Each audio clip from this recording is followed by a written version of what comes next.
ಎಸ್ಕಟಲಾಜಿಕಲ್ message ಅಂದ್ರೆ end time science, ಕ್ರಿಸ್ತನು ಬರುವ ಸಂದರ್ಭದಲ್ಲಿ ಆಗುವಂತ ಕೆಲವಾರು ಸಂಗತಿಗಳು ಏನು ಎಂಬುದರ ಕುರಿತು ಧ್ಯಾನ ಮಾಡಲಿಕ್ಕೆ ಕರ್ತನು ಸಹಾಯ ಮಾಡಿದರು. ಪ್ರಿಯರೇ, ಈ ಸಂದರ್ಭದಲ್ಲಿ ನಾನು ಬಹಳ ಮುಖ್ಯವಾಗಿ ನನ್ನ ಸಂದೇಶವನ್ನ ನಾನು ಪ್ರಾರಂಭಿಸೋದಕ್ಕಿಂತ ಮುಂಚೆ ಪ್ರಥಮವಾಗಿ ಹಾಡಿರುವ ಒಬ್ಬ ಸಹೋದರ ಮತ್ತು ಒಬ್ಬ ಸಹೋದರಿ ಬಹಳ ಮನಮುಟ್ಟುವಂತ ಮತ್ತು ನನ್ನ ಆಲೋಚನೆಗಳಿಗೆ ಪೂರಕವಾಗುವಂತ ಒಂದು ಹಾಡನ್ನು ಹಾಡಿದರು.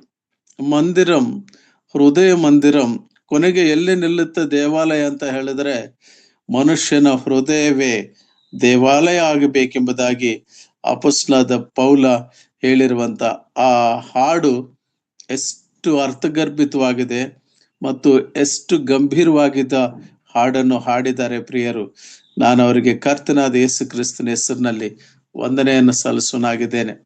ಎರಡನೇದಾಗಿ ಸಹೋದರ ತುಂಬಾ ಚೆನ್ನಾಗಿ ಕರ್ತನಾದ ಯೇಸು ಕ್ರಿಸ್ತನನ್ನು ಆಶ್ರಯಿಸುವಂತವ್ರು ಎಂಬುದಾಗಿ ಹಾಡ್ತಾ ಬಂದರು. ನಿಜ, ಈ ಮಂದಿರದ ಹೃದಯ ಮಂದಿರದ ಒಳಗಡಿರುವ ಆ ವಿಗ್ರಹಾರಾಧನೆ ಕಾಣುವುದಿಲ್ಲ. ಅನ್ಯರು ಮಾಡುವ ವಿಗ್ರಹಗಳು ಕಾಣ್ತವೆ, ರೋಡಲ್ಲಿ ಕಾಣ್ತವೆ, ಬೀದಿಯಲ್ಲಿ ಕಾಣ್ತವೆ. ಆದರೆ ವಿಶ್ವಾಸಿಗಳು, ಕ್ರೈಸ್ತರು, ಕ್ರಿಸ್ತ ನಂಬಿಕೆಯಲ್ಲಿರುವವರ ಎದೆಯ ಗೂಡಿನಲ್ಲಿ ಪ್ರತಿಷ್ಠಿಸಿಕೊಂಡಿರುವಂತಹ ವಿಗ್ರಹಗಳು, ಅವುಗಳ ಕುರಿತು ಪೌಲನ ಒಂದು ಆಕ್ರಂದನ, ಪೌಲನ ಒಂದು ಆವೇದನೆ, ಪೌಲನ ಒಂದು ವೇದನೆ ಅದಾಗಿತ್ತು. ಪ್ರಿಯರೇ, ಅದಕ್ಕಾಗಿ ನಾವು ಹೇಳ್ತೇವೆ, ಆ ಪರಿಶುದ್ಧ ಭಾವನೆಗಳ ಅಂತರಂಗ ನಮ್ಮಲ್ಲಿ ಸೃಷ್ಟಿ ಮಾಡೋದಕ್ಕೆ ದೇವರ ವಾಕ್ಯವೆಂಬ ಉದಕ ಸ್ನಾನ, ವಾಕ್ಯದ ಒಂದು ವಾಕ್ಯವೆಂಬ ಉದಕ ಸ್ನಾನ, ವಾಕ್ಯದ ಮೂಲಕವಾಗಿ ನಾವು ಪ್ರಕ್ಷಾಳನೆ ಪಡ್ತಾ ಆ ಕ್ರಿಸ್ತನ ಸಾರೂಪ್ಯಕ್ಕೆ ಬದಲಾಗುವವರೆಗೂ ದೇವರ ವಾಕ್ಯವು, ದೇವರ ಆತ್ಮನು ಕಾರ್ಯ ಮಾಡೋನಾಗಿರ್ತಾನೆ. ಪ್ರಿಯರೇ, ಅದಕ್ಕೋಸ್ಕರವಾಗಿ ಪ್ರಿಯ ಪೀಟರನ್ನವರು ಹೇಳ್ತಾ ಬಂದರು, ಪ್ರಕಟಣೆ ಗ್ರಂಥ ಥುವತೈರ ಸಭೆಯ ಸಂಗತಿಗಳನ್ನು ನಾವು ಕಳೆದ ಬಾರಿ ಧ್ಯಾನಿಸ್ತಿದ್ದೆವು. ಆ ಸಂದರ್ಭದಲ್ಲಿ ಅಡಕವಾಗಿರ್ತಕ್ಕಂಥ ಆ ಕಾಂಟೆಕ್ಸ್ಟ್ಗೆ ಬರುವಂತ ಕೆಲವು ಸಂಗತಿಗಳನ್ನು ಸತ್ಯವೇದ ಅಧ್ಯಯನದಲ್ಲಿ ನಾವು ಮುಂದುವರಿಯುತ್ತಾ ಆ ಕಾಲಘಟ್ಟದ ಅತ್ಯಂತ ಭ್ರಷ್ಟನಾದಂಥ ಅರಸನಾದ ಅಹಾಬನು ಮತ್ತು ಅಹಾಬನು ಹೇಗೆ ಪ್ರವಾದಿಯಾದಂತಹ ಏಲಿಯನನ್ನ ಹೀಯಾಳಿಸಿದನು, ಅದಕ್ಕೆ ಅಹಾಬನು ಹೇಗೆ ಪ್ರತ್ಯುತ್ತರ ನೀಡಿದನು, ಇಷ್ಟಾಗಿ ಎಂಪವರ್ಮೆಂಟ್ ಇರೋನಾದರೂ ಕೂಡ ಯೆಜಬೇಲಿನ ಒಂದು ಮಾತು, ಯೆಜಬೇಲು ಎಂಬುದಾಗಿ ಪ್ರಕಟಣೆ ಗ್ರಂಥದಲ್ಲಿ ಇರುವಾಗ ಆ ವ್ಯಕ್ತಿ ಒಂದು ಮಾತ್ರವಲ್ಲ, ಆ ವ್ಯಕ್ತಿಯ ಒಂದು ಸ್ವಭಾವ, ಆಕೆಯ ಒಂದು ದುರ್ನಡತೆ, ಅದರ ಒಂದು ಪ್ರಭಾವವನ್ನು ವಿವರಿಸುವಂತದ್ದು. ಆಗ ನಾವು ಯೆಜಬೇಲ್ ಎಂಬುದಾಗಿ ಯಾರನ್ನು ಊಹೆ ಮಾಡಿಕೊಳ್ಳುವಂಥದ್ದಲ್ಲ, ಯಾರೇ ನಿರ್ದಿಷ್ಟ ವ್ಯಕ್ತಿ ಎಂಬುದಾಗಿ ಹೇಳುವಂಥದ್ದಲ್ಲ. ದೇವರ ವಾಕ್ಯ ಮೆಟಫಾರಿಕಲ್ ಲ್ಯಾಂಗ್ವೇಜ್, ಇದನ್ನ ಇಂಗ್ಲಿಷ್ ಲಿಟ್ರೇಚರ್ನಲ್ಲಿ ಮೆಟಫರ್ ಅಂತ ಕರೀತಾರೆ. ಫಾರ್ ಎಕ್ಸಾಂಪಲ್, ಅವನು ಯುದ್ಧದಲ್ಲಿ ಹುಲಿಯಂತೆ ಹೋರಾಡುತ್ತಾನೆ ಅಂದಾಗ ಹುಲಿಯಂತೆ ಅಂತ ಹೋಲಿಕೆ ಹೇಳಿದ್ರೆ ಅದು ಫಿಗರ್ ಆಫ್ ಸ್ಪೀಚ್ ನಲ್ಲಿ ಸಿಮಿಲಿ ಅಂತ ಹೇಳ್ತಾರೆ. ಆದರೆ ಯುದ್ಧದಲ್ಲಿ ಅವನು ಹುಲಿ ಅಂತ ಹೇಳಿದಾಗ ಅವನು ಮನುಷ್ಯನೇ, ಆದರೆ ಹುಲಿ ಅಂತ ಹೇಳಿದಾಗ ಅದು ಮೆಟಫರ್, ರೂಪಕಾಲಂಕಾರ, ಅಲಂಕಾರಿಕ ಭಾಷೆಯೂ ಕೂಡ ಸತ್ಯವೇದದಲ್ಲಿರುವುದರಿಂದ ಭಾವಾರ್ಥವನ್ನು, ವಾಚ್ಯಾರ್ಥವನ್ನು, ಸಾಂದರ್ಭಿಕ ಅರ್ಥವನ್ನು, ಸತ್ಯವೇದದಲ್ಲಿರುವಂತಹ ಸಂಗತಿಗಳನ್ನು ನಾವು ಕ್ರೋಢೀಕರಿಸಿ ಮೇಳೈಸಿ ಒಂದು ಸರ್ವಸತ್ಯಕ್ಕೆ ಸಭೆಯನ್ನು, ಸಹೋದರ ಸಹೋದರಿಯರನ್ನು ನಾವು ನಡೆಸುವಂತವರಾಗಿರ್ತೇವೆ. ಪ್ರಿಯರೇ, ಈ ಸಂದರ್ಭಕ್ಕೆ ಆ ಕಂಟಿನ್ಯೂಟಿಯನ್ನ ಸ್ವಲ್ಪ ಮಟ್ಟಿಗೆ ಈ ಒಂದು ದಿನದಲ್ಲಿ ಅದನ್ನ ಬ್ರೇಕ್ ಮಾಡ್ತಾ, ಯಾಕೆ ನನ್ನ ಮನಸ್ಸಿನಲ್ಲಿ ಆಲೋಚನೆ ಬಂತು ಅಂದ್ರೆ, ಇತ್ತೀಚಿನ ದಿನಗಳಲ್ಲಿ ನಮಗೆ ಎಚ್ಚರಿಸುವ ಸಂದೇಶಗಳು ಉಂಟು. ಆದರೆ ವಿಶೇಷವಾಗಿ ಕರ್ತನಾದ ಯೇಸು ಕ್ರಿಸ್ತನನ್ನ, ಆತನ ಬರೋಣವನ್ನ ಹೇಗಿರುತ್ತೆ ಅಂತ ಶಿಷ್ಯರು ಪ್ರಶ್ನೆ ಕೇಳ್ತಾರೆ.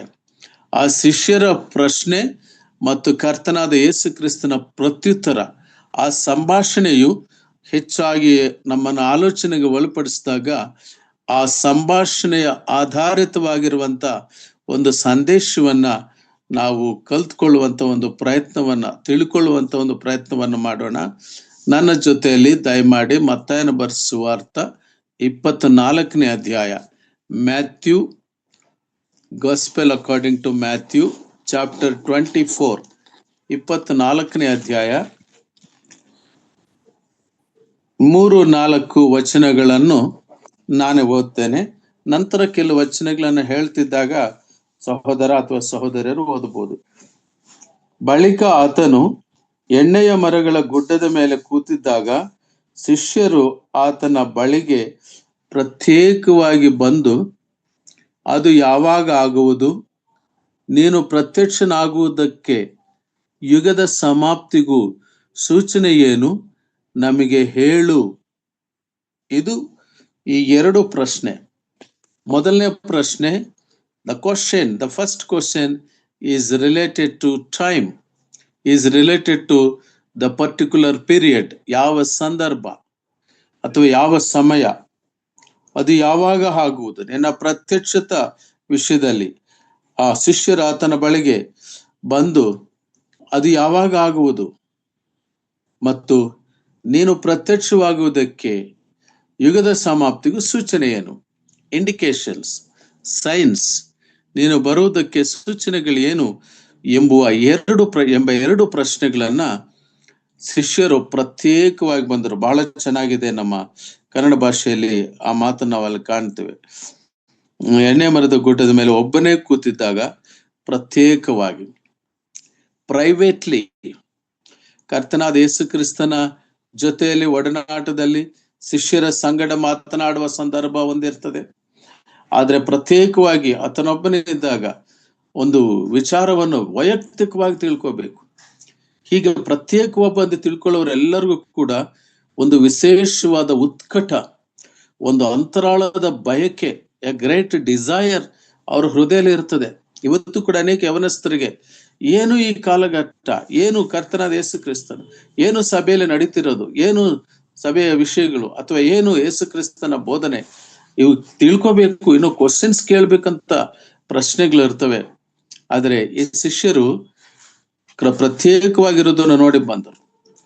ಯೋಹಾನ ಸುವಾರ್ತೆ 3ನೇ ಅಧ್ಯಾಯದಲ್ಲಿ ನಾವು ನೋಡ್ತೇವೆ, ನಿಕೋದೇಮನು ಕರ್ತನಾದ ಯೇಸು ಕ್ರಿಸ್ತನನ್ನ ರಾತ್ರಿ ವೇಳೆಯಲ್ಲಿ ಸಂಧಿಸೋದಕ್ಕೆ ಬಂದನು. He wanted to know the truth. ನಿಕೋದೇಮನು ಸತ್ಯವನ್ನು ತಿಳ್ಕೊಳ್ಬೇಕೆಂಬ ಹಂಬಲ ಇತ್ತು, ಅದಕ್ಕಾಗಿ ಬಂದನು. The context is very simple. ಅವರಿಗೆ ತುಂಬಾ ಉತ್ಕಟ ಇತ್ತು, ಯಾವಾಗ ಆಗುವುದು ಎಂಬುದಾಗಿ. ಕರ್ತನಲ್ಲಿ ಪ್ರಿಯರೇ, ನಮ್ಮ ಕರ್ತನಾದ ಯೇಸು ಕ್ರಿಸ್ತನು ಮೊದಲನೇ ಪ್ರಶ್ನೆಗೆ ಪ್ರತಿಕ್ರಿಯೆ ಕೊಟ್ಟಿಲ್ಲ,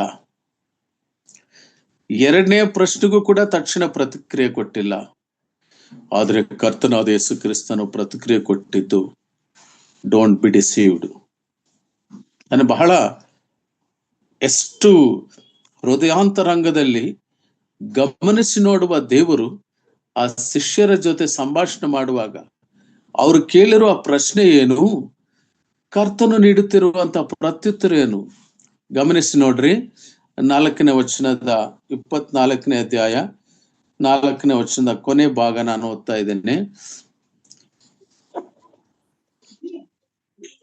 ಯೇಸು ಅವರಿಗೆ ಉತ್ತರವಾಗಿ ಹೇಳಿದ್ದೇನೆಂದರೆ, ಯಾರಾದರೂ ನಿಮ್ಮನ್ನು ಮೋಸಗೊಳಿಸಾರು ನೋಡಿಕೊಳ್ಳಿರಿ. ಯಾಕಂದರೆ ಅನೇಕರು ಬಂದು ನನ್ನ ಹೆಸರನ್ನು ಎತ್ತಿಕೊಂಡು ನಾನು ಕ್ರಿಸ್ತನು ಎಂದು ಹೇಳಿ ಎಷ್ಟೋ ಜನರನ್ನು ಮೋಸಗೊಳಿಸುವರು. ಕರ್ತನಲ್ಲಿ ಪ್ರಿಯರೇ, ಇದು ಅಂಧಕಾರದ ದಿನಗಳು, ಮೋಸ ಹೋಗುವ ದಿನಗಳು, ಮೋಸಗೊಳಿಸುವ ದಿನಗಳು. The character of these days is deception.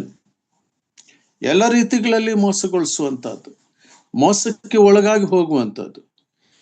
ಇಂಥ ಒಂದು ದುರ್ದಿನಗಳಲ್ಲಿ ನಾವಿದ್ದೀವಿ.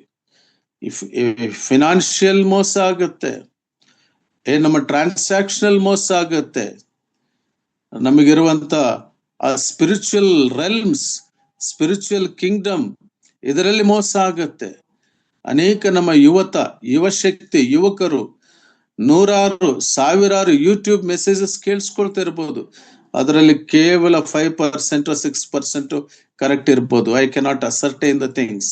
ಆದರೆ ಬಹುತೇಕ ಡಿಸೆಪ್ಷನ್. ಒಂದು ಕಡೆ ನಾನು ಕೇಳಿಸ್ಕೊಳ್ತಾ ಬಂದೆನು, you give and you will be given. ಅಂದ್ರೆ ಆ ಬ್ಲೆಸ್ಸಿಂಗ್, ನಿಮಗೆ ಬ್ಲೆಸ್ಸಿಂಗ್ ಬರ್ಬೇಕಾದ್ರೆ ಇದು ಮಾಡಿ, ನಿಮಗೆ ಆಶೀರ್ವಾದ ಬರ್ಬೇಕಾದ್ರೆ ಇದು ಮಾಡಿ. ಕರ್ತನಾದ ಯೇಸು ಕ್ರಿಸ್ತನನ್ನು ಸಂದೇಶಕ್ಕೆ ನಿಮ್ಮ ಹೃದಯ ಮಂದಿರವನ್ನು ಶುಚಿ ಮಾಡಿಕೊಳ್ಳಿರೆಂಬ ಬೋಧನೆಗಳು ಕಡಿಮೆ ಆದವು ಪ್ರಿಯರೇ. ಅದ್ಭುತವಾದ ಹಾಡನ್ನು ಹಾಡಿದರು ಈ ದಿನದ ಸಂದೇಶದ ಪ್ರಾರಂಭದಲ್ಲಿ. ನಾನು ಕರ್ತನಿಗೆ ಸ್ತೋತ್ರ ಸಲ್ಲಿಸ್ತೇನೆ. ಹೃದಯ ಮಂದಿರದ ಶುದ್ಧೀಕರಣದ ವಿಷಯದಲ್ಲಿ ಕರ್ತನಾದ ಯೇಸು ಕ್ರಿಸ್ತನ ಬರೋಣಕ್ಕೆ ಶುದ್ಧರಾಗಿ ಸಿದ್ಧರಾಗುವ ಸಾಂದರ್ಭಿಕ ಆ ಸಂಗತಿಗಳನ್ನು ಹೇಳುವವರು ಗೌಣವಾಗಿದ್ದಾರೆ, ಕಡಿಮೆಯಾಗಿದ್ದಾರೆ. ಹೇಳಿದರೂ ಕೂಡ ಆ ಕಾನ್ಸೆಪ್ಟ್ ಏನಿದೆ ಆ ರೀತಿಯಾಗಿ ಇಲ್ಲದೆ ಮತ್ತೊಂದು ರೀತಿಯಲ್ಲಿ ಸಿದ್ಧಪಡಿಸುವಂತವ್ರು ಇರುವಂತಹ ಸಂದರ್ಭ. ಮೋಸ. These are the days of deception. ಏನೋ ಸಮಸ್ಯೆ ಆಗಿದೆ, ನೀವು ಕಸ್ಟಮರ್ ಕೇರ್ ಫೋನ್ ಮಾಡಿ ಅಂತಾರ ಅಂದ್ಕೊಳ್ಳಿ. ಕಸ್ಟಮರ್ ಕೇರ್ ಫೋನ್ ಮಾಡಿದ್ರೆ ಅವ್ರೊಂದು ಲಿಂಕ್ ಕಳಿಸಿದ್ರೆ ಆ ಲಿಂಕ್ ನೀವು ಆ ಲಿಂಕ್ ಓಪನ್ ಮಾಡಿದ್ರೆ ನಿಮ್ಮ ಅಕೌಂಟ್ ನಲ್ಲಿರೋ ಹಣ ಎಲ್ಲ ಹೋಗುತ್ತಂತ ಮೊನ್ನೆ ಯಾರೋ ಪೊಲೀಸ್ ಆಫೀಸರ್ ಸೈಬರ್ ಕ್ರೈಮ್ ಬಗ್ಗೆ ಬೆಂಗಳೂರಿನಲ್ಲಿ ಹೇಳ್ತಾ ಇದ್ರು. ಕಸ್ಟಮರ್ ಕೇರ್ಸ್ ನಂಬೋ ಹಾಗಿಲ್ಲ, ಯಾವುದೋ ಲಿಂಕ್ಸ್ ನಂಬೋ ಹಾಗಿಲ್ಲ, ಟ್ರಾನ್ಸಾಕ್ಷನ್ಸ್ ನಂಬೋ ಹಾಗಿಲ್ಲ. This is the world at this time. Absolute deception everywhere. ಹೆಜ್ಜೆ ಹೆಜ್ಜೆಯಲ್ಲೂ ಎಚ್ಚರ ಇರಬೇಕಾಗಿರುವುದು.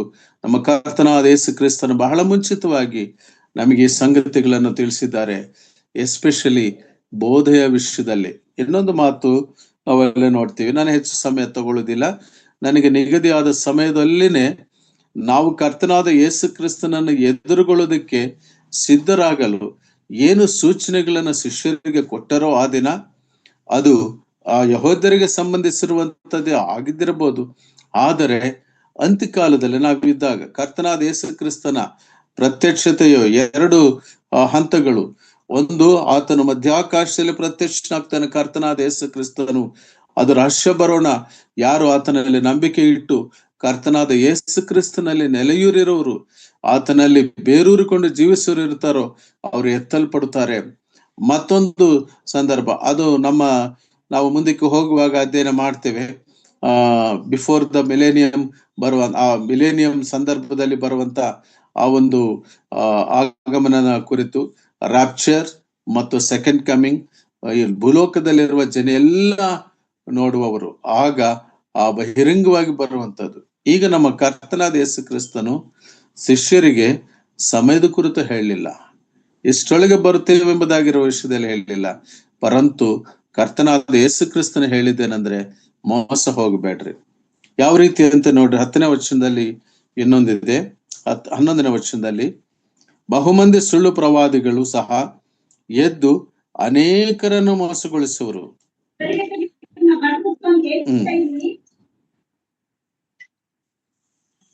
ಇದು ಯಾರು ಸಿಸ್ಟರ್? ನಾನೇ ಓದ್ತಾ ಇದ್ದೀನಿ. ಬಹುಮಂದಿ ಸುಳ್ಳು ಪ್ರವಾದಿಗಳು, ಹೌದು, ಅವರು ಕರ್ತನಾದ ಯೇಸು ಕ್ರಿಸ್ತನಿಂದ ಕಳಿಸಲ್ಪಟ್ಟವರಾಗಿರುವುದಿಲ್ಲ, ಆದರೆ ಅವರು ಸುಳ್ಳು ಪ್ರವಾದಿಗಳಾಗಿರ್ತಾರೆ. ಅವರು ಎಷ್ಟು ಮಟ್ಟಿಗೆ ಅವರು ಪ್ರಚಲಿತವಾಗಿರ್ತಾರೆ ಅಂದ್ರೆ, ಅದೇ ಮತ್ತಾಯನ ಬರೆಸುವಾರ್ಥ 24ನೇ ಅಧ್ಯಾಯ 23-24 ವಚನಗಳನ್ನು ನೋಡೋಣ. ಆಗ ಯಾರಾದರೂ ನಿಮಗೆ ಇಗೋ ಕ್ರಿಸ್ತನು ಇಲ್ಲಿದ್ದಾನೆ, ಅಗೋ ಅಲ್ಲಿದ್ದಾನೆ ಎಂದು ಹೇಳಿದರೆ ನಂಬಬೇಡಿರಿ.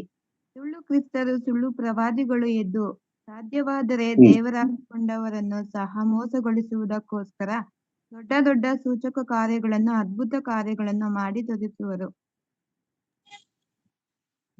ವೆರಿ ಗುಡ್ ಸಿಸ್ಟರ್, ಚೆನ್ನಾಗಿ ಓದಿದ್ರಿ. ಈಗೋ ಕ್ರಿಸ್ತನು ಎಲ್ಲಿದ್ದಾನೋ ಆಗೋ ಅಲ್ಲಿದ್ದಾನೋ ಎಂದು ಹೇಳಿದರೆ ನಂಬಬೇಡಿರಿ. ಸುಳ್ಳು ಕ್ರಿಸ್ತರು, ಸುಳ್ಳು ಪ್ರವಾದಿಗಳು ಎದ್ದು ಸಾಧ್ಯವಾದರೆ ದೇವರಾದುಕೊಂಡವರನ್ನು ಸಹ ಮೋಸಗೊಳಿಸೋದಕ್ಕೆ ದೊಡ್ಡ ದೊಡ್ಡ ಸೂಚಕ ಕಾರ್ಯಗಳು. ಕರ್ತನಾದ ಯೇಸು ಕ್ರಿಸ್ತನು ಹೇಳಿದ್ದು. ಬೇರೆ ಯಾವ ಪ್ರವಾದಿ ಆಗ್ಲಿ ಅಥವಾ ಯಾವ ಅಪೊಸ್ತಲನಾಗಿ ಅಲ್ಲ, ದೇವಕುಮಾರನ್ ಹೇಳಿದ್ದು, ಕರ್ತನಾದ ಯೇಸು ಕ್ರಿಸ್ತನು ಹೇಳಿದ್ದು.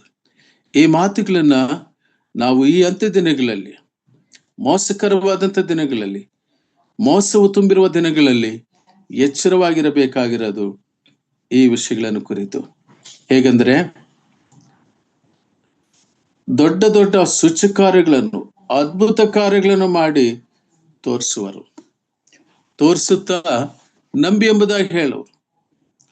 ಹೀಗೆ ಕೈ ಚಾಚಿದಾಗ ಕೆಳಗೆಲ್ಲ ಬಿದ್ದು ಹೋಗ್ಬಿಡೋರು. ಕರ್ತನಾದ ಯೇಸುಸ್ವಾಮಿ ಯಾರನ್ನು ಬೀಳಿಸಲಿಲ್ಲ, ಪರಂತು ಅವರ ಜೀವನಗಳನ್ನು ಕಟ್ಟಿದನು, ವಾಸಿ ಮಾಡಿದನು, ಅವರನ್ನ ನ್ಯಾಯ ಮಾರ್ಗಕ್ಕೆ, ನೀತಿಯ ಮಾರ್ಗಕ್ಕೆ ನಡೆಸಿದನು. ಪ್ರಿಯರೇ, ಇದು ಮೋಸಗೊಳಿಸುವಂತ ದಿನಗಳು.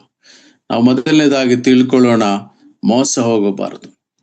I was in Hyderabad last week. ನಾನು ಕಳೆದ ವಾರ ಹೈದರಾಬಾದ್ ನಲ್ಲಿದ್ದೆ. ಬೈಸೆಂಟ್ರಲ್ ಸೆಲೆಬ್ರೇಷನ್ಸ್ ನ ಆನ್ಲೈನ್ ನಲ್ಲಿ ನಾನು ಅಟೆಂಡ್ ಆಗ್ತಾ ಇದ್ದೆ.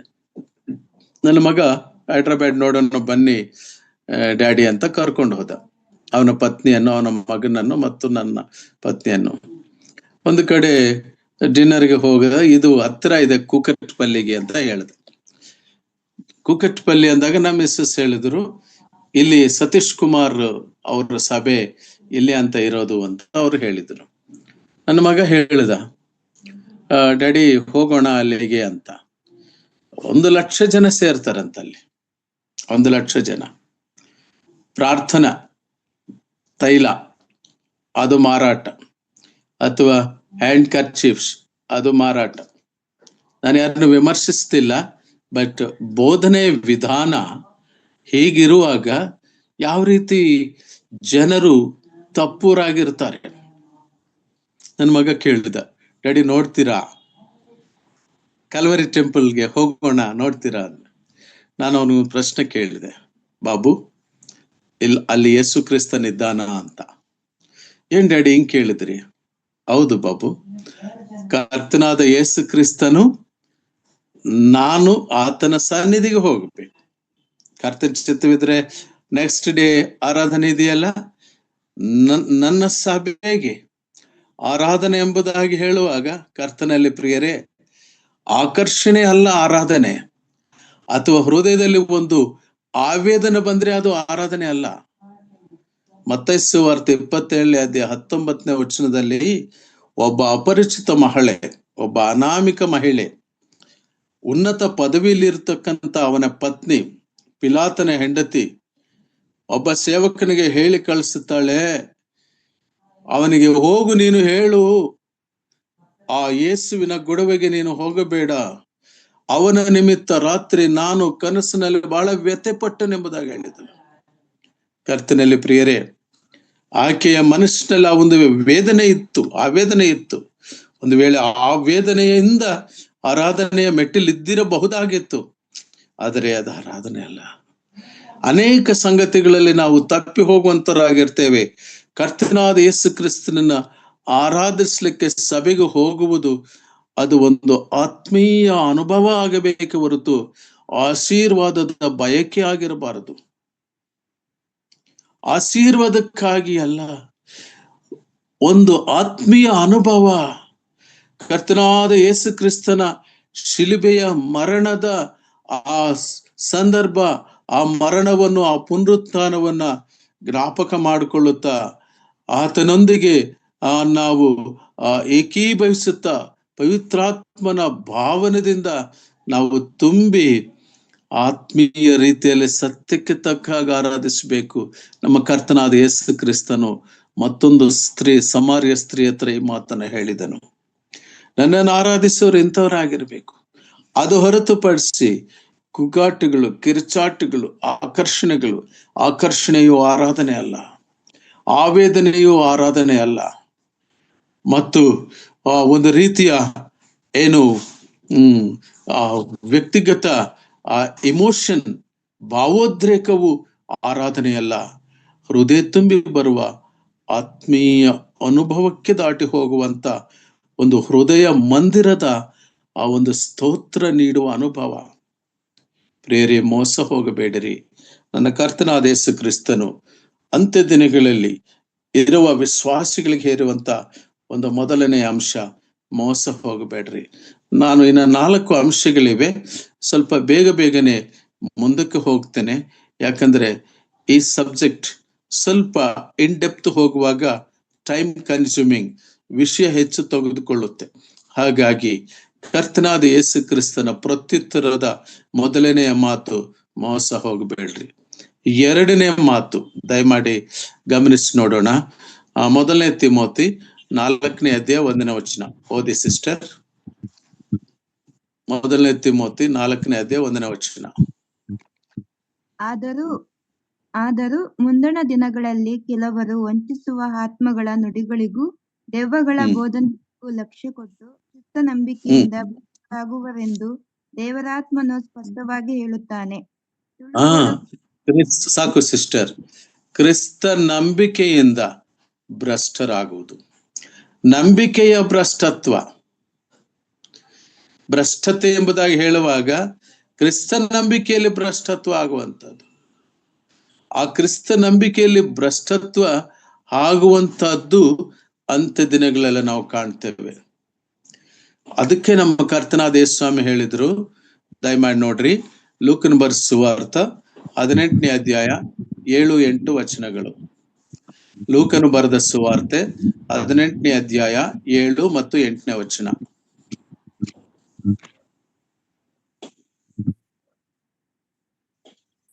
ದೇವರಾದುಕೊಂಡವರು ಆತನಿಗೆ ಹಗಲು ರಾತ್ರಿ ಮೊರೆ ಇಡುವಲ್ಲಿ ಆತನು ಅವರ ವಿಷಯದಲ್ಲಿ ತಡ ಮಾಡಿದರೂ ಅವರ ನ್ಯಾಯವನ್ನು ತೀರಿಸದೇ ಇರುವನೇ? ಅವರಿಗೆ ಬೇಗ ನ್ಯಾಯ ತೀರಿಸುವನೆಂದು ನಿಮಗೆ ಹೇಳುತ್ತೇನೆ. ಹೀಗಿದ್ದರೂ ಮನುಷ್ಯ ಕುಮಾರನು ಬಂದಾಗ ಭೂಮಿಯ ಮೇಲೆ ನಂಬಿಕೆಯನ್ನು ಕಾಣುವೆನು ಅಂದನು. ಮನುಷ್ಯ ಕುಮಾರನು ಬಂದಾಗ ಭೂಮಿಯಲ್ಲಿ ನಂಬಿಕೆಯನ್ನು ಕಾಣುವನು. That is the God's concern. ಆದರೆ ನಾವು ಏನನ್ನ ಚಿಂತಿಸ್ತಿದ್ದೀವಿ?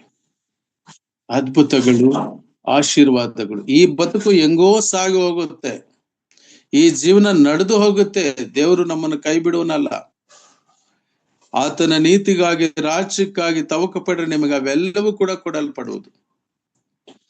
ಶಿಷ್ಯರ ಒಂದು ಬಹಳ ಪ್ರಮುಖವಾದಂತ ಒಂದು ಪ್ರಶ್ನೆ ಏನಂದ್ರೆ, ಸ್ವಾಮಿ ನೀನ್ ನಮಗೆ ಆ ಸಮಯವನ್ನು ತಿಳಿಸು. ಆದ್ರೆ ಯೇಸು ಸ್ವಾಮಿ ಹೇಳ್ತಾರೆ, ಮತ್ತೆ ಬನ್ನಿ, ಮತ್ತಾಯನ ಸುವಾರ್ತೆ 24ನೇ ಅಧ್ಯಾಯ 36ನೇ ವಚನ.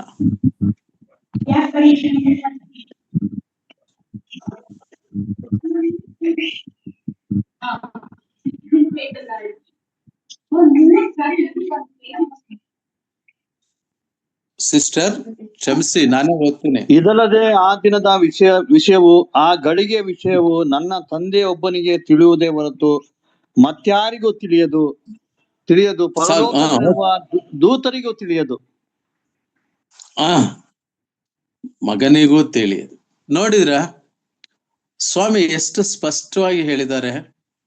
ಶಿಷ್ಯರ ಒಂದು ಪ್ರಶ್ನೆಗೆ ಅಷ್ಟೆಲ್ಲ ಎಚ್ಚರಿಕೆಗಳು ಕೊಟ್ಟ ನಂತರ ಒಂದು ಮಾತನ್ನ ಹೇಳ್ತಾ 36ನೇ ವಚನಕ್ಕೆ ಬಂದಾಗ, ಆ ದಿನದ ವಿಷಯವು ಏನು ಈ ಶಿಷ್ಯರು ಕೇಳಿದ್ರು, ಆ ದಿನದ ವಿಷಯವು, ಆ ಗಳಿಗೆ, ಆ ದಿನದಲ್ಲಿ, ಆ ಒಂದು ಟೈಮ್, ಪರ್ಟಿಕ್ಯುಲರ್ ಅವರ್, ಆ ಗಳಿಗೆ ವಿಷಯದಲ್ಲಿಯೂ ನನ್ನ ತಂದೆ ಒಬ್ಬನಿಗೆ ತಿಳಿಯುವುದೇ ಹೊರತು ಮತ್ತೆ ಯಾರಿಗೂ ತಿಳಿಯದು. ಕರ್ತನಲ್ಲಿ ಪ್ರಿಯರೇ, ಕೆಲವೊಮ್ಮೆ ನಾವು ಕೆಲವು ಕಡೆ ಸವಾಲುಗಳು ಹಾಕಿ ಕೇಳುವಂತ ಸಂದೇಶ ಕೇಳಿಸ್ಕೊಳ್ತಿರ್ತೀವಿ. ಮನುಷ್ಯ ಎಮೋಷನಲ್ ಆದಾಗ, ಭಾವೋದ್ರೇಕಿ ಆದಾಗ ಬುದ್ಧಿವಂತಿಕೆ ಕಮ್ಮಿ ಆಗತ್ತೆ. ಬುದ್ಧಿವಂತಿಕೆ ಕಮ್ಮಿ ಆದಾಗ ವಾಕ್ಯದ ಪರಿಕಲ್ಪನೆ ಕಮ್ಮಿ ಆಗೋಗುತ್ತೆ. ಆಕ್ರೋಶದಲ್ಲಿ, ಆವೇಶದಲ್ಲಿ ಮನುಷ್ಯನ ಕೋಪ ದೇವರ ಚಿತ್ತ ಈಡೇರಿಸೋದಿಲ್ಲ. ಆ ತರ ಆವೇಶ, ಆಕ್ರೋಶದಲ್ಲಿ ಹೇಳುವಾಗ ಇನ್ನ 3ನೇ ಸೆಂಟನರಿ ಇರುವುದೇ ಇಲ್ಲ, ಬೈಸೆಂಟನರಿ ಇದೆ. ಇನ್ನ 100 ವರ್ಷದೊಳಗೆ ಯೇಸುಸ್ವಾಮಿ ಖಂಡಿತ ಬಂದೇ ಬರ್ತಾನೆ. ಎಲ್ಲಿದೆ ಈ ಬೋಧನೆ? ಎಲ್ಲಿದೆ ಇದಕ್ಕೆ ಆಧಾರ? ವಾಕ್ಯ. ಕರ್ತನಾದ ಯೇಸು ಕ್ರಿಸ್ತನಿಗೂ ಗೊತ್ತಿಲ್ಲ, ದೇವದೂತರಿಗೂ ಗೊತ್ತಿಲ್ಲ, ತಂದೆಯಾದ ದೇವರ ಒಬ್ಬರಿಗೆ ಮಾತ್ರ ಗೊತ್ತು. ಕರ್ತನಾದ ಯೇಸು ಕ್ರಿಸ್ತನು ಬಹಳ ಸ್ಪಷ್ಟವಾಗಿ ಹೇಳಿದಾಗ ಈ ಅವಧಿ ಒಳಗೆ ಬಂದೇ ಬರ್ತಾನೆಂಬುದಾಗಿ ಹೇಳಲು ಯಾರಿಗೆ ತಾನೇ ಸಾಧ್ಯ? ಪ್ರಿಯರೇ, ಇಂಥವು ಬಂದಾಗ, ಇಂಥವು ಕೇಳಿಸ್ಕೊಂಡಾಗ ನಮಗೆ ಈ ವಾಕ್ಯ ಎಚ್ಚರಗೊಳಿಸ್ಬೇಕು. ಅದಕ್ಕೆ ಯಾರೊಬ್ಬರು ಆದರೂ ವಾಕ್ಯ ಹೇಳಿದ ತಕ್ಷಣ ಅದನ್ನ ನಾವು ಇದೇ ವೇದವಾಕ್ಯ ಅಥವಾ ಇದೇ ಚಾಚು ತಪ್ಪದಿರುವಂಥದ್ದು ಎಂಬುದಾಗಿ ಅಲ್ಲ.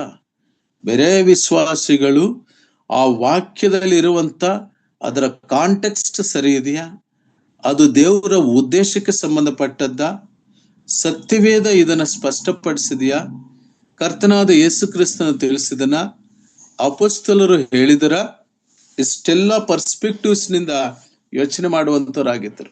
ಆದ್ದರಿಂದ ಇಲ್ಲಿ ನಾವು ಸ್ಪಷ್ಟಪಡಿಸ್ಕೊಳ್ಬೇಕಾಗಿರೋದೇನೆಂದ್ರೆ, ಆ ಗಳಿಗೆ ಆ ಸಮಯ ಗೊತ್ತಿಲ್ಲದಿರುವುದರಿಂದ ನಮ್ಮ ಕರ್ತನಾದ ಯೇಸು ಕ್ರಿಸ್ತನು ಶಿಷ್ಯರೊಂದಿಗೆ ಮಾತನಾಡುತ್ತಾ ಅಪೇಕ್ಷೆ ಪಟ್ಟ ರೀತಿಯಲ್ಲಿ ನಾವು ಮೋಸ ಹೋಗಬಾರದು, ನಂಬಿಕೆಯಿಂದ ಭ್ರಷ್ಟರಾಗಬಾರದು. ನೋಡ್ರಿ, ಒಂದು ಮಾತು ನಾನು ನಿಮಗೆ ಉದಾಹರಣೆಯಾಗಿ ತೋರಿಸ್ಲಿಕ್ಕೆ ಇಷ್ಟಪಡ್ತೇನೆ. ಇಬ್ರಿಯ ಪತ್ರಿಕೆ 11ನೇ ಅಧ್ಯಾಯ, ಹೀಬ್ರೂಸ್ ಚಾಪ್ಟರ್ 11 ವರ್ಸ್ 8 to 10, 8ರಿಂದ 10 ವಚನ. ಇಬ್ರಿಯ ಅಬ್ರಹಾಮನು ಕರೆಯಲ್ಪಟ್ಟ ಕೂಡಲೇ ಕರೆದಾತನ ಮಾತನ್ನು ಕೇಳಿ ತಾನು ಬಾಧ್ಯವಾಗಿ ಹೊಂದಬೇಕಾಗಿದ್ದ ಸ್ಥಳಕ್ಕೆ ಹೊರಟು ಹೋದನು. ತಾನು ಹೋಗಬೇಕಾದ ಸ್ಥಳ ಯಾವುದೆಂದು ತಿಳಿಯದೆ ಹೊರಟನು. ನಂಬಿಕೆಯಿಂದಲೇ ಅವನು ವಾಗ್ದಾತ್ತ ದೇಶಕ್ಕೆ ಬಂದಾಗ ಅಲ್ಲಿ ಅನ್ಯ ದೇಶದಲ್ಲಿ ಅವನಂತೆ ಡೇರೆಗಳಲ್ಲಿ ಇದ್ದುಕೊಂಡು ಪ್ರವಾಸಿಯಾಗಿ ಬದುಕಿದನು. ಅದೇ ಬಾಧ್ಯರಾಗಿದ್ದ ಇಸಾಕನು ಯಾಕೋಬನು ಅವನಂತೆಯೇ ಡೇರೆಗಳಲ್ಲಿ ವಾಸಿಸಿದನು. ಯಾಕೆಂದರೆ ಅವನವಾದ ಅಸ್ತಿವಾರಗಳುಳ್ಳ ಪಟ್ಟಣವನ್ನು, ಅಂದರೆ ದೇವರು ಸಂಕಲ್ಪಿಸಿ ನಿರ್ಮಿಸಿದ ಪಟ್ಟಣವನ್ನು ಎದುರು ನೋಡುತ್ತಿದ್ದನು. Very good sister. ಅಬ್ರಹಾಮನು ಎದುರು ನೋಡುತ್ತಿರುವಂತದ್ದು ದೇವರು ಸಂಕಲ್ಪಿಸಿದ ಆ ಪಟ್ಟಣವನ್ನು. ಆ ಕಾಲದಲ್ಲಿ ಆತನು ಎದುರು ನೋಡುವಂತವನಾಗಿದ್ದನು. ಪ್ರಿಯರೇ, ನಾವು ಆ ಪರಲೋಕ ಪಟ್ಟಣವನ್ನ ಎದುರು ನೋಡುವಂತವರಾಗಿ ವಿಧೇಯರಾಗಿ ಹೋಗಬೇಕು. ಕರ್ತನು ಕರೆದಾಗ ತಕ್ಷಣ ಅಬ್ರಹಾಮನು ಆತನ ತಂದೆ ಆ 11ನೇ ಆದಿಕಾಂಡ 11ನೇ ಅಧ್ಯಾಯದ ಕೊನೆಯಲ್ಲಿ ತೆರಹು ಮೃತಿ ಹೊಂದುತ್ತಾನೆ. ತೆರಹು ವಿಗ್ರಹಾರಾಧಿಕನು. ಆತನ ಜೀವನದ ಅಧ್ಯಾಯ ಮುಗಿದ ಕೂಡಲೇ ಅಬ್ರಹಾಮನ ಆಧ್ಯಾತ್ಮಿಕ ಅಧ್ಯಾಯ ಪ್ರಾರಂಭವಾದದ್ದು 12ನೇ ಅಧ್ಯಾಯದಲ್ಲಿ. ಕರ್ತನಲ್ಲಿ ಪ್ರಿಯರೇ, ಅನೇಕ ಸಂಗತಿಗಳು ನಮ್ಮ ನೆನಪಿಗೆ ಬರದಲೆ ಏನೋ ಭ್ರಷ್ಟತೆ ಇದೆ, ಅವ್ರ ಮೇಲೆ ಇವ್ರ ಮೇಲೆ ಅವರು ಸರಿ ಇಲ್ಲ, ಇವ್ರು ಸರಿ ಇಲ್ಲ, ಕೊನೆಗೆ ನೀವು ಸರಿ ಇಲ್ಲದೆ ಹೋಗುವ ಸ್ಥಿತಿಗೆ ಬರ್ಬೋದು. ಇದು ಅಲ್ಲ ನಮ್ಮ ವಾಕ್ಯದ ಗುರಿ. ವಾಕ್ಯೋಪದೇಶದ ಗುರಿ ಏನೆಂಬುದಾಗಿ ಹೇಳುವಾಗ ಒಬ್ಬರನ್ನ ಸತ್ಯದ ಜ್ಞಾನಕ್ಕೆ, ಸತ್ಯದ ಪರಿಜ್ಞಾನಕ್ಕೆ, ಸತ್ಯದ ಜ್ಞಾನಕ್ಕೆ ಪ್ರೀತಿಯಿಂದ ನಡೆಸಬೇಕು. ಇನ್ನೊಂದು ಮಾತು ಬರ್ತದೆ, ಕರ್ತನಾದ ಯೇಸು ಕ್ರಿಸ್ತನ ಫೋಕಸ್ ಮಾಡಿರೋದು ಕೇವಲ 4 ಥಿಂಗ್ಸ್. ಇನ್ನು ಹೆಚ್ಚು ಇವೆ, ಅದು ಹಲವಾರು ಸಂದೇಶಗಳಾಗ್ತದೆ. ನಾನು ಅಷ್ಟು ಇನ್ ಡೆಪ್ತಿಗೆ ಹೋಗ್ತಿಲ್ಲ. ನಾನು ತಗೊಂಡಿರುವಂತ ಅಂಶಗಳು ಕರ್ತನಾದ ಯೇಸು ಕ್ರಿಸ್ತನ ಹೇಳಿರೋದ್ರಲ್ಲಿ ಮೋಸ ಹೋಗಬೇಡಿರಿ, ವಿಶ್ವಾಸ ಭ್ರಷ್ಟರು, ನಂಬಿಕೆಯಿಂದ ಭ್ರಷ್ಟರಾಗಬೇಡ್ರಿ, ಮತ್ತು ಪ್ರೀತಿಯುಳ್ಳವರಾಗಿರ್ರಿ, ಮತ್ತು ಅದೇ ರೀತಿ ನಾವು ಆತನ ವಿಷಯದಲ್ಲಿ ಸರಿಯಾದ ಬೋಧನೆಯನ್ನು ಕೇಳುವಂತವರಾಗಿರ್ರಿ. ಈ 4 ಅಂಶಗಳು ಕರ್ತನಾದ ಯೇಸು ಕ್ರಿಸ್ತನು ಶಿಷ್ಯರಿಗೆ ಆ ದಿನ ಪ್ರಕಟಪಡಿಸಿದ್ದು. ಹಾಗಾಗಿ ದಿನಗಳನ್ನ ಖಾತ್ರಿಪಡಿಸಿ ಒಂದು ಸಂದರ್ಭದಲ್ಲಿ ನಾವು ಅದನ್ನ ಎಲ್ಲಾದರೂ ಹೇಳುವಾಗ ತಪ್ಪಿ ಹೋಗುತ್ತೇವೆ.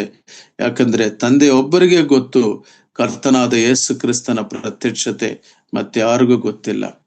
ಆ ದಿನಗಳು ಒಂದು ವೇಳೆ ಟ್ರೈಸೆಂಟನರಿ ಮಾಡಿಕೊಳ್ಳಲೂಬಹುದು, ಯಾರಿಗ್ ಗೊತ್ತು, ಮಾಡಿಕೊಳ್ಳದಲ್ಲೇ ಇರ್ಬೋದು, ಯಾರಿಗ್ ಗೊತ್ತು. ನಮ್ಮ ಕ್ಯಾಲೆಂಡರೇ ಬೇರೆ, ದೇವರ ಕ್ಯಾಲೆಂಡರೇ ಬೇರೆ. ಒಂದು ಮಾತು ನಾನು ಹೇಳಕ್ ಇಷ್ಟಪಡ್ತೇನೆ, ದಯಮಾಡಿ ನೋಡ್ರಿ. 2 ಪೇತ್ರ 3ನೇ ಅಧ್ಯಾಯ 8-12 ವಚನಗಳು. 2 ಪೇತ್ರ 2 Peter chapter 3 verse 8-12. ಪ್ರಿಯರೇ ಕರ್ತನ ಎಣಿಕೆಯಲ್ಲಿ ಒಂದು ದಿನವು 1000 ವರ್ಷಗಳಂತೆಯೂ 1000 ವರ್ಷಗಳು ಒಂದು ದಿನದಂತೆಯೂ ಅವೆ ಎಂಬುದನ್ನು ಮಾತ್ರ ಹೇಳಿರಿ. ಕರ್ತನು ತನ್ನ ವಾಗ್ದಾನ ನೆರವೇರಿಸುವುದಕ್ಕೆ ತಡಮಾಡುತ್ತಾನೆಂಬುದಾಗಿ ಕೆಲವರು ಅರ್ಥ ಮಾಡಿಕೊಳ್ಳುವ ಪ್ರಕಾರ ಆತನು ತಡಮಾಡುವ ಯಾವನಾದರೂ ನಾಶವಾಗುವುದರಲ್ಲಿ ಆತನು ಇಷ್ಟಪಡದೆ ಎಲ್ಲರೂ ತನ್ನ ಕಡೆಗೆ ತಿರುಗಿಕೊಳ್ಳಬೇಕೆಂದು ಅಪೇಕ್ಷಿಸುವನಾಗಿದ್ದು ನಿಮ್ಮ ವಿಷಯದಲ್ಲಿ ಶಾಂತಿ ಉಳ್ಳವನಾಗಿದ್ದಾನೆ. ಆದರೂ ಕರ್ತನ ದಿನ ಕಳ್ಳನು ಬರುವಂತೆ ಬರುತ್ತದೆ. ಆ ದಿನದಲ್ಲಿ ಆಕಾಶಮಂಡಲವು ಮಹಾಘೋಷದಿಂದ ಇಲ್ಲದೆ ಹೋಗುವುದು, ಸೂರ್ಯ ಚಂದ್ರ ನಕ್ಷತ್ರಗಳು ಉರಿದು ಲಯವಾಗಿ ಹೋಗುವವು, ಭೂಮಿಯು ಅದರಲ್ಲಿರುವ ಕೆಲಸಗಳು ಸುಟ್ಟು ಹೋಗುವವು. ಸಾಕು ಸಿಸ್ಟರ್, ಥ್ಯಾಂಕ್ ಯು. ಬಹಳ ಚೆನ್ನಾಗಿ ಪೇತ್ರನು ಆ ಕರ್ತನಾದ ಯೇಸು ಕ್ರಿಸ್ತನ ಆಗಮನದ ವಿಷಯದಲ್ಲಿ ಆತನೊಂದು ಮಾತು ಹೇಳಿದೇನೆಂದ್ರೆ, ಅಥವಾ ದೇವರ ಕ್ಯಾಲೆಂಡರ್ ವಿಷಯದಲ್ಲಿ ಹೇಗೆಂತ ಹೇಳಿದಾನಂದ್ರೆ, ನಾವು 8ನೇ ವಚನ ನೋಡ್ತೇವೆ. ಪ್ರಿಯರೇ, ಕರ್ತನ ಎಣಿಕೆ, ಗಾಡ್ಸ್ ಕೌಂಟಿಂಗ್, ಎಣಿಕೆಯಲ್ಲಿ ಒಂದು ದಿನವು 1000 ವರ್ಷಗಳಂತೆಯೂ. ನಾವಿವತ್ತು ಒಂದಿನ ಅಂದ್ಕೊಂಡ್ರೆ ಒಂದು ದಿನ ಮುಗಿಯೋದಕ್ಕೆ ದೇವರ ದೃಷ್ಟಿಯಲ್ಲಿ 1000 years ಆಗ್ಬೇಕಾಗತ್ತೆ ನಾವು. ಹಾಗೆ 1000 ವರ್ಷಗಳು ಒಂದು ದಿನದಂತೆಯೂ. ಒಂದು ವೇಳೆ ಇನ್ನೊಂದು 1000 ವರ್ಷಗಳು ಇರುತ್ತಲ್ಲ ಅಂದ್ರೆ ಅದು ಒಂದು ದಿನದಂತೆ ಆಗಬಹುದು ಎಂಬುದನ್ನು ಮಾತ್ರ ಮರಿಬೇಡ್ರಿ. Don't forget. ಹಾಗೆ ಮರೆತು ಎಷ್ಟು ವರ್ಷದೊಳಗೆ ಬರ್ತಾನೆ, ಎಷ್ಟು ದಿನಗಳೊಳಗೆ ಬರ್ತಾನೆ ಹಂಗೆ ಹೇಳಿರೋರೆಲ್ಲರೂ ಕೂಡ ಮಣ್ಣು ಮುಕ್ಕಿ ಹೋದ್ರು ಚರಿತ್ರೆಯಲ್ಲಿ. ನಾಮ್ಸ್ಟರ್ ಡ್ಯಾಮಸ್ ಹೇಳಿದ್ದ, 2000 ನಂತರ ಕ್ಯಾಲೆಂಡರ್ ತೋರಿಸ್ತಾ ಇಲ್ಲ, ಗೊತ್ತಾಗ್ತಾ ಇಲ್ಲ, ಹಾಗಾಗಿ ಅಲ್ಲಿಗೆ ಜಲಪ್ರಳಯ ಆಗುತ್ತೆ ಅಂತ ಹೇಳ್ತಾರೆ. ಇನ್ನು ಯಾರೋ ಇಷ್ಟೋ ವರ್ಷಗಳಿರುವ ಅಜ್ಜಿ ಜಲಪ್ರಳಯ ಇವಾಗ ಆಗುತ್ತೆ ಅಂತ ಹೇಳ್ತಾರೆ. ಇವೆಲ್ಲ ಕೂಡ ವಾಕ್ಯಾಧಾರಿತವಾಗಿರುವಂತ ಸಂಗತಿಗಳಲ್ಲ. ಮೋಸ ಹೋಗಬಾರದು. ಅದಕ್ಕೋಸ್ಕರವಾಗಿ ನಾವು ಧ್ಯಾನಿಸಬೇಕು ಪ್ರಿಯರೇ ಆ ಸಂಗತಿಯನ್ನು. ನಾವು ಮುಂದಕ್ಕೆ ಹೋಗುವಾಗ ಕರ್ತನಲ್ಲಿ ಪ್ರಿಯರೇ, ಯಾವ ರೀತಿಯಾಗಿ ಜನರು ನಂಬಿಕೆಯಿಂದ ಭ್ರಷ್ಟರಾಗ್ತಾರೆ, ಆ ವಾಕ್ಯದ ಬೋಧನೆಯನ್ನ ನಾವು ಕೈಕೊಳ್ಳಬೇಕೆಂಬುದಾಗಿ ಪೌಲನು ಹೇಳ್ತಾನೆ ತಿಮೋತಿಗೆ ಬರೆದ ಪತ್ರಿಕೆಯಲ್ಲಿ ಆ ಮಾತಿದೆ ನೋಡ್ರಿ. 1 ತಿಮೋತಿ 6ನೇ ಅಧ್ಯಾಯ 3-5 ವಚನಗಳು. 1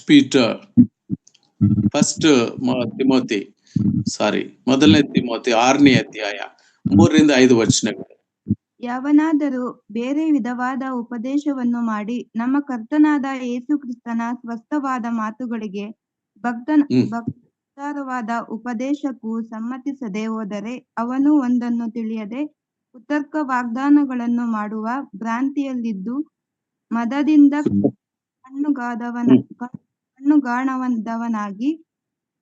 ಕಣ್ಣುಗಾಣದವನಾಗಿದ್ದ ಇವುಗಳಿಂದ ಹೊಟ್ಟೆ ಕಿಚ್ಚು, ಜಗಳ, ದೂಷಣೆ, ದುಸಂಶಯ ಇವುಗಳು ಉಂಟಾಗುತ್ತವೆ. ಇದಲ್ಲದೆ ಸಾಕು ಹೆಚ್ಚು ಡೀಟೇಲ್ ಈ ಸಂದರ್ಭದಲ್ಲಿ ಅವಶ್ಯಕತೆ ಇಲ್ಲ.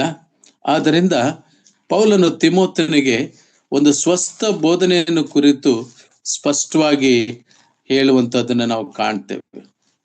ಆತನ ಉದ್ದೇಶ ಏನೆಂಬುದಾಗಿ ಹೇಳುವಾಗ, ಕರ್ತನಾದ ಯೇಸು ಕ್ರಿಸ್ತನು ಹೇಳಿರುವ ರೀತಿಯ ಮೋಸಕ್ಕೆ ಒಳಗಾಗಬಾರದೆಂಬುದಾಗಿ ಪೌಲನ ಒಂದು ಹಿತವಚನ ಆಗಿತ್ತು. ಏನೇ ಬೇರೆ ವಿಧವಾದ ಉಪದೇಶ, ಕರ್ತನಾದ ಯೇಸು ಕ್ರಿಸ್ತನ ಸ್ವಸ್ಥವಾದ ಮಾತುಗಳಕ್ಕೂ ಭಕ್ತನುಸಾರವಾದ ಉಪದೇಶಕ್ಕೂ ಸಮ್ಮತಿಸದೆ ಹೋದರೆ ಒಂದನ್ನು ತಿಳಿದವರಾಗಿ, ಕುತರ್ಕ ಮಾಡುವವರಾಗಿ, ವಾಗ್ವಾದಗಳನ್ನು ಮಾಡುವಂತವರಾಗಿ ಈ ದಿನಮಾನಗಳಲ್ಲಿ ಇರುವಂತವ್ರನ್ನ ಕಾಣ್ತೇವೆ. ಕರ್ತನಲ್ಲಿ ಪ್ರಿಯರೇ, ಸಭೆಯಲ್ಲಿನ ನ್ಯೂನತೆಯನ್ನು, ಸಭೆಯಲ್ಲಿನ ಭ್ರಷ್ಟತೆಯನ್ನು ನಿರ್ಮೂಲನೆ ಮಾಡುವವನು, ತೆಗೆದು ಹಾಕುವವನು, ಸಭೆಯನ್ನು ಕಟ್ಟುವ ನನ್ನ ಕರ್ತನಾದ ಯೇಸು ಕ್ರಿಸ್ತನು ಮಾತ್ರ. ಅದು ಮನುಷ್ಯರಿಂದ ಆಗುವಂತ ಕಾರ್ಯ ಅಲ್ಲ. ಕರ್ತನಾದ ಯೇಸು ಕ್ರಿಸ್ತನು ಆತನು ತನ್ನ ಸಭೆಯನ್ನು ಕಟ್ಟುವನು. ಆದರೆ ಕೆಲವರ ವಾದಗಳು, ಈ ಕುತರ್ಕಗಳು ಹೇಳುತ್ತಾ ಪೌಲು ಒಂದು ಎಚ್ಚರಿಕೆ ಕೊಡ್ತಾನೆ. ಅಪೊಸ್ತಲನಾದ ಪೌಲ ಅಪೊಸ್ತಲ ಕೃತ್ಯಗಳು 20ನೇ ಅಧ್ಯಾಯ 28, 29 ವಚನಗಳಲ್ಲಿ 29ನೇ ವಚನಕ್ಕೆ ವಿಶೇಷವಾಗಿ ಹೋದಾಗ, ನಾನು ಹೋದ ಮೇಲೆ ಕುರಿ ವೇಷದ ತೋಳಗಳು ಅನೇಕರು ಬಂದು ವ್ಯತ್ಯಾಸ ಬೋಧನೆಗಳನ್ನು ಮಾಡುವಂತವರಾಗಿ ಕರ್ತನಾದ ಯೇಸು ಕ್ರಿಸ್ತನ ಪ್ರೀತಿಯ ಮಾತುಗಳನ್ನ ಅಲ್ಲೆಗಳೆದು ಹೇಳುವಂತವರಾಗಿರ್ತಾರೆ. ಹಾಗಾದ್ರೆ ಕರ್ತನಾದ ಯೇಸು ಕ್ರಿಸ್ತನು ಏನು ಪ್ರೀತಿಯ ಮಾತು ಹೇಳಿದ್ದು? ದಯಮಾಡಿ ನೋಡ್ರಿ, ಪ್ರಕಟಣೆ ಗ್ರಂಥ 2ನೇ ಅಧ್ಯಾಯ 4ನೇ ವಚನ. ಯಾವ ಸಭೆಗೂ ಇಷ್ಟು ತೀವ್ರವಾದಂತ ಎಚ್ಚರಿಕೆ ಕೊಟ್ಟಿಲ್ಲ. ಕರ್ತನಾದ ಯೇಸು ಕ್ರಿಸ್ತನು ಎಫೆಸ ಸಭೆಗೆ ಹೇಳುತ್ತಾ, ನಿನಗೆ ಮೊದಲಿದ್ದ ಪ್ರೀತಿ, ಅವರು ಬಹಳಷ್ಟು ಆತ್ಮೀಯ ಕಾರ್ಯಗಳನ್ನು ಮಾಡಿದ್ರು, ಬಹಳಷ್ಟು ಸುವಾರ್ತೆಯನ್ನು ಮಾಡಿದ್ರು, ಸುವಾರ್ತೆ ಸಾರಿ ಸಾರಿ ಸಾರಿ ಉಪದೇಶ ಮಾಡಿ ಮಾಡಿ ಮಾಡಿ ಒಂದು ವೇಳೆ ಪ್ರೀತಿಯನ್ನು ಕಳೆದುಕೊಂಡು ಆತ್ಮಗಳ ಬಗ್ಗೆ ಆವೇಶಭರಿತರಾಗಿ ಮಾತಾಡಿದಾಗ ದೇವರ ಆತ್ಮನ ಹೇಳ್ತಾನೆ, ನೀನು ಮೊದಲು ಎಲ್ಲಿ ಬಿದ್ದಿದ್ದು ಅಲ್ಲಿಂದ ಎದ್ದು ನೀನು ಮಾಡುವ ಕಾರ್ಯಗಳನ್ನು ಮಾಡು ಎಂಬುದಾಗಿ ಸಲಹೆ ಕೊಡ್ತಾನೆ. ಓದ್ರಿ ದಯಮಾಡಿ ಆ ಮಾತು. ನಿನ್ನ ಕೃತ್ಯಗಳನ್ನು, ಪ್ರಯಾಸವನ್ನು, ತಾಳ್ಮೆಯನ್ನು ಬಲ್ಲೆನು. ನೀನು ದುಷ್ಟರನ್ನು ಸಹಿಸಲಾರಿ. ಅದೇ ಅಲ್ಲ ಬ್ರದರ್? ಓದಿ ಬ್ರದರ್. ಅಪೋಸ್ತಲರಲ್ಲದಿದ್ದರೂ ತಮ್ಮನ್ನು ಅಪೋಸ್ತಲೆಂದು ಹೇಳಿಕೊಳ್ಳುವವರನ್ನು ನೀನು ಪರೀಕ್ಷಿಸಿ ಅವನನ್ನು ಸುಳ್ಳುಗಾರನೆಂದು ಕಂಡುಕೊಂಡಿ. ನೀನು ತಾಳ್ಮೆಯುಳ್ಳವನಾಗಿ ನನ್ನ ಹೆಸರಿನ ನಿಮಿತ್ತ ಬಾಧೆಯನ್ನು ಸಹಿಸಿಕೊಂಡು ಬೇಸರಗೊಳ್ಳಲಿಲ್ಲ. ಇದೆಲ್ಲ ಬಲ್ಲೆನು. ಆದರೆ ಮೊದಲು ನಿನಗಿದ್ದ ಪ್ರೀತಿಯನ್ನು ನೀನು ಬಿಟ್ಟಿದ್ದಿ ಎಂದು ನಾನು ನಿನ್ನ ಮೇಲೆ ತಪ್ಪು ಹೊರಿಸಬೇಕಾಗುತ್ತದೆ. ಆದುದರಿಂದ ನೀನು ಎಲ್ಲಿ ಬಿದ್ದಿದೆಯೋ ಅದನ್ನು ನಿನ್ನ ನೆನಪಿಗೆ ತಂದುಕೊಂಡು ದೇವರ ಕಡೆಗೆ ತಿರುಗಿಕೋ. Thank you brother. ನೀನು ಒಂದು ವೇಳೆ ದೇವರ ಕಡೆಗೆ ತಿರುಕೊಳ್ಳದೆ ಹೋದರೆ ನಾನು ಬಂದು ನಿನ್ನ ದೀಪಸ್ತಂಭವನ್ನು ಅದರ ಸ್ಥಳದಿಂದ ತೆಗೆದು ಬಿಡುವೆನು. ಕರ್ತನಲ್ಲಿ ಪ್ರಿಯರೇ, ಕರ್ತನಾದ ಯೇಸು ಕ್ರಿಸ್ತನ ಹೇಳುತ್ತಾನೆ, ಮತ್ತಾಯನ ಬರೆಸುವಾರ್ತೆ 24ನೇ ಅಧ್ಯಾಯ 12ನೇ ವಚನದಲ್ಲಿ, ಅಧರ್ಮವು ಹೆಚ್ಚಾಗಿರುವುದರಿಂದ ಪ್ರೀತಿ ತಣ್ಣಗಾಗಿ ಹೋಗುವುದು. ನಾವು ಲವೋದಿಕೀಯ ಸಭೆಯ ಕಾಲಘಟ್ಟದಲ್ಲಿದ್ದೀವಿ. Time line of the message, time line of the churches ಗಮನಿಸಿ ನೋಡುವಾಗ ಟೆರ್ಟುಲಿಯನ್ ಆಗ್ಲಿ ಮತ್ತು ಏನು ಸ್ಟ್ರಾಬೋ ಆಗ್ಲಿ, ರಾಮ್ಸೇಸ್ ಆಗ್ಲಿ, ಇವರೆಲ್ಲರೂ ಹಿಸ್ಟೋರಿಯನ್ಸ್ ಜೊತೆಯಲ್ಲಿ ಬಿಬ್ಲಿಯೋಗ್ರಫಿನಲ್ಲಿ ಸತ್ಯವೇದ ಅಧ್ಯಯನದಲ್ಲಿ ನಾವು ಗಮನಿಸಿ ನೋಡುವಾಗ ಲವೋದಿಕೀಯ ಸಭೆಯ ಕಾಲಘಟ್ಟದಲ್ಲಿ ಪ್ರೀತಿ ತಣ್ಣಗಾಕಿರುವ ಕಾಲಘಟ್ಟ. ನೋಡ್ರಿ, ಮತ್ತಾಯನ ಸುವಾರ್ತೆ 24ನೇ ಅಧ್ಯಾಯ 12ನೇ ವಚನ ನೋಡ್ಕೊಂಡು ನಾವು ಮುಕ್ತಾಯ ಮಾಡಿಕೊಳ್ಳೋಣ. ಮತ್ತಾಯ 24:12. ಇದಲ್ಲದೆ ಅಧರ್ಮವು ಹೆಚ್ಚಾಗುವುದರಿಂದ ಬಹುಜನರ ಪ್ರೀತಿಯು ತಣ್ಣಗಾಗಿ ಹೋಗುವುದು. ಆದರೆ ಥ್ಯಾಂಕ್ ಯು ಸಿಸ್ಟರ್. ಸಾಕು. ಅಧರ್ಮವು ಹೆಚ್ಚಾಗಿ ಹೋಗಿ, ಮನುಷ್ಯ ಮಧ್ಯೆ ಧರ್ಮ ಇಲ್ಲ, ಕರುಣೆ ಇಲ್ಲ, ಕನಿಕರ ಇಲ್ಲ. ಘೋಷಣೆ, ಆಜ್ಞೆ, ಕ್ರಮಪಡಿಸುವುದು ಬೇರೆ, ಶಿಕ್ಷಣೆ ನೀಡುವುದು ಬೇರೆ, ಶಿಕ್ಷಿಸುವುದು ಬೇರೆ, ಬಹಿರಂಗ ಬಹಿಷ್ಕರಿಸುವುದಂತ ಒಂದು ತಾಲಿಬಾನೀಕರಣ ಬೇರೆ. ಪ್ರೀತಿ ಹೋದ ಮೇಲೆ ಅವೆಲ್ಲ ಬಂದು ಸೇರಿಕೊಂಡು ಆ ಹೃದಯ ಮಂದಿರದಲ್ಲಿ ದ್ವೇಷ, ಮತ್ಸರ, ಕಲಹ, ಕಾಮ, ಕ್ರೋಧ, ಮದ, ಮತ್ಸರ ತುಂಬಿಕೊಂಡು ಅಧರ್ಮವು ಹೆಚ್ಚಾಗಿ ಪ್ರೀತಿ ಇಲ್ಲದೆ ಹೋಗಿದೆ. ಪ್ರಾರಂಭದ ಹಾಡಿನಿಂದ ಸಂದೇಶದ ಮುಕ್ತಾಯದಲ್ಲಿ ಈ ಹೃದಯ ಮಂದಿರದ ಪ್ರೀತಿ ಕರ್ತನು ಬರುವಾಗ ಎದುರುಗೊಳ್ಳೋದಕ್ಕೆ ಬೇಕಾಗಿರುವಂಥದ್ದು. ಈ 4 ಅಂಶಗಳನ್ನ ನೆನಪಿನಿಟ್ಕೊಳ್ಳೋಣ. ಸಮಯವು ಯಾರಿಗೂ ಗೊತ್ತಿಲ್ಲ, ಆದ್ರಿಂದ ಯಾರಾದ್ರೂ ಇಂಥ ಸಮಯ ಅಂದ್ರೆ ಮೋಸ ಹೋಗಬಾರದು. ಬೋಧ ವಿಷಯದಲ್ಲಿ ಅದ್ಭುತ ಆಶ್ಚರ್ಯಗಳು ನೋಡಿ ಹೋಗಬಾರದು. ಮತ್ತು ನಂಬಿಕೆಯಲ್ಲಿ ಸ್ಥಿರವಾಗಿರ್ಬೇಕು ಅಬ್ರಹಾಮನ ಹಾಗೆ. ಮತ್ತು ಪ್ರೀತಿ ತಣ್ಣಗಾಗಿ ಹೋಗಬಾರದು, ನಾವು ಪ್ರೀತಿಯಲ್ಲಿ ಕಟ್ಟಲ್ಪಡಬೇಕು. ಮತ್ತು ನಮ್ಮ ಬೋಧೆಯ ವಿಷಯದಲ್ಲಿ ಎಚ್ಚರವಾಗಿರಬೇಕು. ಕರ್ತನಲ್ಲಿ ಪ್ರಿಯರೇ, ದೇವರ ಆಗಮನದ ಸಂದರ್ಭದಲ್ಲಿ ಆತ ನಾನು ನಿನ್ನನ್ನು ಬಲ್ಲೆನು ಎಂಬುದಾಗಿ ಹೇಳಬೇಕಾದ್ರೆ ನಮ್ಮ ಹೃದಯ ಮಂದಿರ. ಕರ್ತನಾಮಕ್ಕೆ ಸ್ತೋತ್ರ ಸಲ್ಲಿಸ್ತೇನೆ. ಅವಕಾಶ ಕೊಟ್ಟಂತ ಸಭಾ ಹಿರಿಯರಿಗೂ ಮತ್ತು ತಮ್ಮೆಲ್ಲರಿಗೂ ಕೂಡ ಕರ್ತನಾದ ಯೇಸು ಕ್ರಿಸ್ತನ ಹೆಸರಿನಲ್ಲಿ ವಂದನೆ ಸಲ್ಲಿಸ್ತೇನೆ. ದೇವರ ನಾಮಕ್ಕೆ ಮಹಿಮೆ ಉಂಟಾಗಲಿ. Thank you very much.